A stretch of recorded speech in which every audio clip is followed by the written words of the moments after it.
A new ceasefire is underway in the Middle East between Israel and Lebanon. Meanwhile, President Trump is still pushing for a deal with Iran.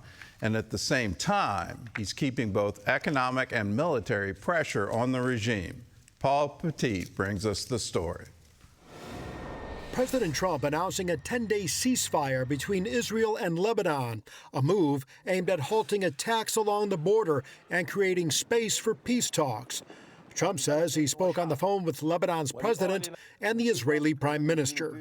And they'll be meeting, probably coming to the White House over the next 4 or 5 days. That'll be the first time they've met in 44 years. A top Israeli official tells the Jerusalem Post that the U.S. intends to be heavily involved in the talks and lead Hezbollah's disarmament.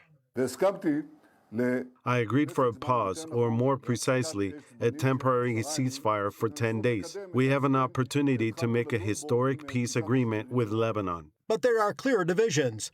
Netanyahu says the end goal is dismantling Hezbollah and building a lasting peace. Fox News reports Israeli officials are optimistic Lebanon could join the Abraham Accords. But the Lebanese president initially appeared to be focusing primarily on an end to Israeli military operations inside Lebanon, while Hezbollah itself is calling the talks futile. In Beirut, gunfire celebrated the ceasefire. But here in northern Israel, the conflict is much more than theoretical. Since the start of the war, Hezbollah has fired more than 8,000 rockets in this area, damaging homes and sparking fires. And the proximity is frightening. Take a look. See that ridge right up there? Hezbollah was firing rockets right from that area over to that village right there. This is a terror organization that has their own interests in mind and the Iranian regime interests in mind, and they are sacrificing the Lebanese people and the state of Lebanon. All this unfolding alongside a separate ceasefire between the U.S. and Iran, with talks around the regime relinquishing their nuclear ambitions gaining momentum.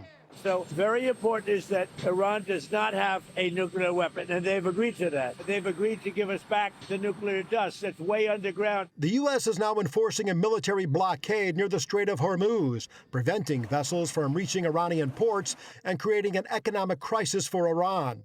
Analysts saying the collapse of Iranian oil exports and the prevention of imports could drive Iran's inflation rate even higher than the 50% it was before the war, which could threaten the Islamic regime. After already devastating Iran's military, Pentagon leaders warned if diplomacy fails, the U.S. is ready to strike again.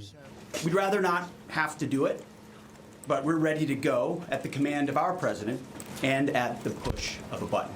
Back on the Israel-Lebanon front, Prime Minister Netanyahu says IDF troops will remain in the expanded security buffer zone throughout the ceasefire.